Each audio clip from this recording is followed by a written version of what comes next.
Lalu kemudian setelah bertahun-tahun, kakeknya Nabi Muhammad bernama Abdul Muthalib, beliau bermimpi dan beliau mendapat wangsit, istilahnya mendapatkan ilham, menemukan jalur pedagang dan jalur orang-orang yang mau melaksanakan ibadah haji.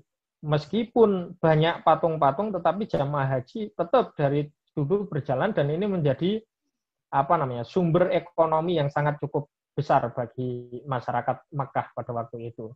Sampai kemudian ada seorang raja yang berkuasa di daerah Sana'a, Yaman, yaitu Raja Abraha.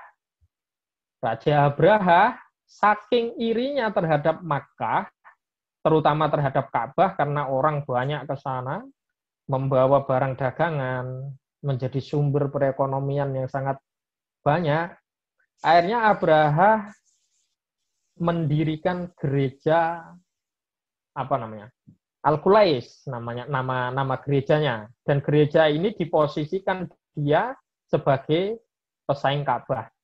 Inilah nanti yang mengawali penutupan Makkah pada masa jahiliyah. Jadi Makkah pernah sepi, Makkah pernah ditinggalkan ya pada masa ini, ketika Abraha kemudian, karena meskipun dia sudah membangun gereja itu besar, tetapi orang-orang masih pada tetap ke Makkah, tetap ke Ka'bah, akhirnya dia datang menyerang Ka'bah dengan tujuan Ka'bah harus hancur agar orang-orang pindah ke Yaman, ke gereja Qulais, sehingga perekonomian di Qulais, perekonomian di Yaman akan maju secara pesat. Ketika Abraham mencoba masuk ke Makkah, dia memanggil dulu, dia berunding dulu dengan Abdul Muthalib, kakeknya Nabi Muhammad, dan dia mengatakan, saya akan menyerang Makkah, tapi Nabi Muthalib berusaha untuk menghalangi, dan dia bahkan menawarkan berbagai macam imbalan supaya Abraham mau mengurungkan niatnya. Tapi ternyata Abraham tidak mau, maka Abdul Muthalib pun akhirnya ya sudah, serang saja, silahkan dirusak saja Ka'bah itu. Abraham pun kemudian bertanya kepada Abdul Muthalib, lah kok enteng saja kamu nyuruh ngerusak Ka'bah ya. Abdul Muthalib bilang, kalau harta benda itu urusan kami, tetapi kalau Ka'bah itu urusannya Allah. Nah, inilah pertama kali kita mengenal konsep kepasrahan yang sangat tinggi ya. Jadi Abdul Muthalib, kakeknya Nabi Muhammad, pun pada waktu itu sudah memasrahkan Ka'bah kepada Allah. Artinya ketika mau diserang pun ya sudah, kembalikan kepada Allah saja. Santai, enteng seperti itu Abdul Muthalib. Dan faktanya kemudian kita tahu Abraha hancur, yang terekam dalam surat Al-Fil ya, Al-Quran surat Al-Fil. Kemudian Nabi Muhammad lahir, Islam datang, Islam mulai berkembang, Nabi Muhammad kemudian juga hijrah ke Madinah, sampai suatu ketika ini terjadi penutupan Makkah di era Rasulullah. Ini pertama kali orang Islam tidak bisa beribadah di ma'badnya sendiri, di tempat ibadahnya sendiri.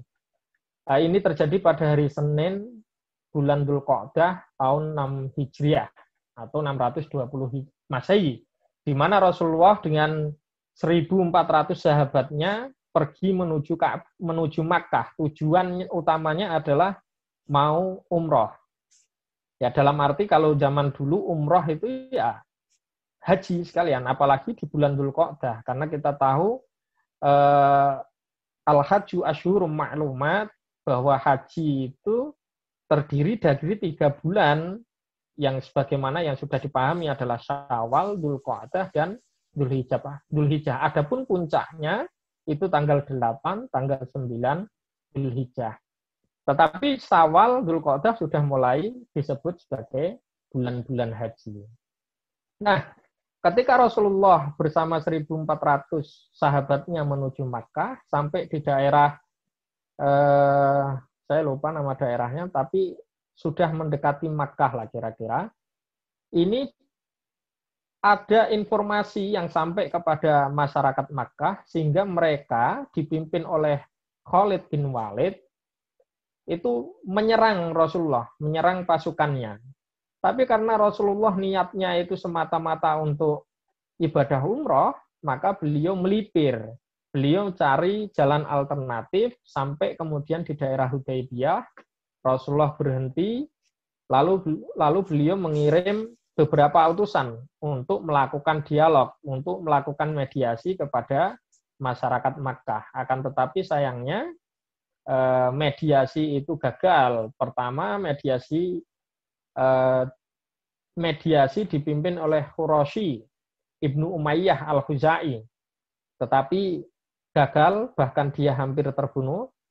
Kemudian Umar bin Khattab juga ditawari oleh Rasulullah untuk menjadi mediator, tapi Umar bin Khattab menolak, dia takut karena di Makkah menurut dia tidak ada satupun orang yang suka sama dia. Jadi orang-orang Makkah itu benci kepada Umar bin Khattab dan nggak ada yang bisa memberikan jaminan keselamatan kepada Umar. Maka Rasulullah kemudian atas usul dari Umar meminta Utsman bin Affan untuk menjadi mediator. Utsman bin Affan datang ke Makkah, dia disambut dengan baik oleh orang-orang Makkah.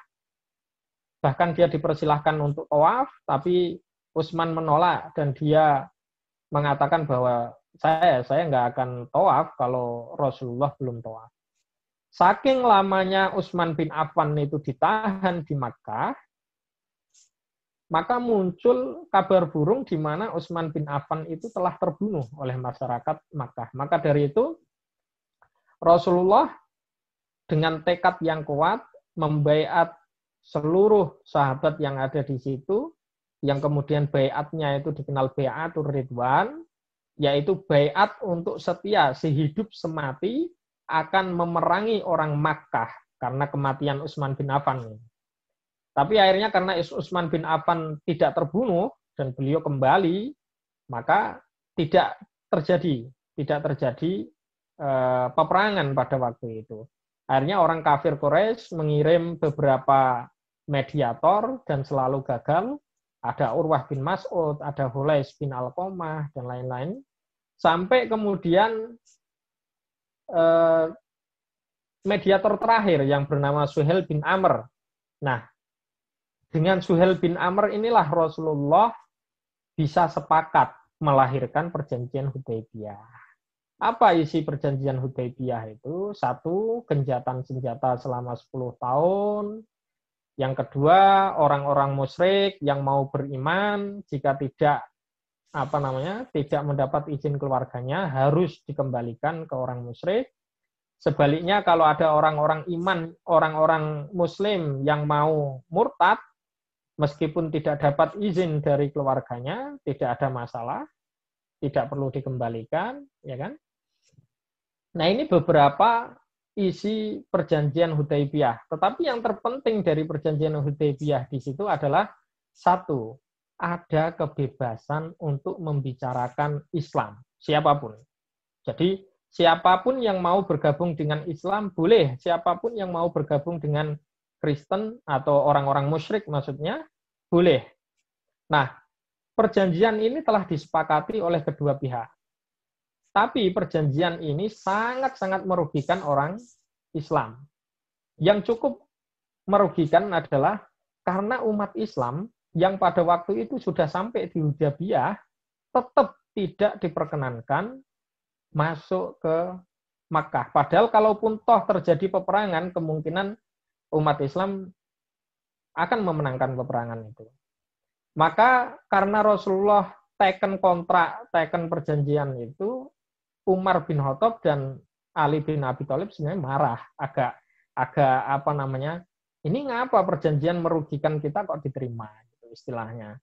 Tapi Rasulullah di situ mengatakan, oh enggak, tenang saja, ini adalah awal kemenangan kita. Nah, sahabat-sahabat masih jengkel, artinya gimana kemenangan, orang ini aja kita nggak bisa umroh, nggak bisa disebut kemenangan. Maka turunlah ayat Inna fatahna laka fatham mubina. Itulah kemenangan yang telah dijanjikan oleh Allah. Maka dari itu Umar bin Khattab langsung ketakutan dia. Dan dia meminta maaf kepada Nabi Muhammad. Karena apa? Karena Umar bin Khattab khawatir kalau dia komplain lagi akan turun ayat yang bisa ayat itu menyinggung dia. Bahkan nggak enak sekali itu kalau ada satu ayat Quran terus menyinggung keburukan dia dan abadi selamanya, sebagaimana kayak kasus Abu Jahal misalnya. Nah, akhirnya kita tahu Rasulullah batal dan Rasulullah tidak bisa menjalankan umroh pada tahun 6 Hijriah. Jadi ini pertama kali kasus di mana umat Islam tidak bisa menjalankan ibadah umroh maupun haji dan tidak bisa masuk ke kota Makkah. Itu dialami oleh Rasulullah langsung karena kasus politik. Kemudian sahabat pun balik dan kita tahu 1 tahun kemudian justru banyak sekali masyarakat kafir Quraisy yang memeluk Islam. Termasuk diantaranya adalah Khalid bin Walid dan Amr bin As. Setelah itu tahun selanjutnya, tahun 9 Hijriah misalnya, Rasulullah mengutus Abu Bakar As-Siddiq untuk memimpin haji. Ini haji pertama yang dilakukan oleh umat Islam ke Makkah. Dan Abu Bakar As-Siddiq adalah Amirul Hajj pertama di dunia. Kemudian tahun 10 Hijriah kita tahu ada Fathu Makkah dan lain sebagainya. Setelah itu umat Islam baru bisa dengan tenang menjalankan ibadah haji, ibadah umroh di Makkah Al-Mukarramah.